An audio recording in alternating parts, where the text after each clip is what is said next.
सुहेल अफरीदी ने इमरान खान का 3 साल पुराना वादा आज पूरा किया है। 3 साल पहले इमरान खान साहब ने एक वादा किया, एक ऐलान किया था। वो क्या वादा था इमरान खान का, वो क्या ऐलान था, ये उन्हीं की जुबानी सुनते हैं, फिर इस पे बात।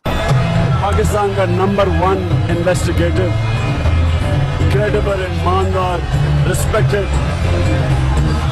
और दिलेर साहब, मैं इंशाल्लाह उसके लिए यूनिवर्सिटी बनाऊंगा, अरशद शरीफ यूनिवर्सिटी ऑफ जर्नलिज्म, और इसके लिए बुलाएंगे ताकि सारी एक हीरो बने सारे सहाफियों के लिए।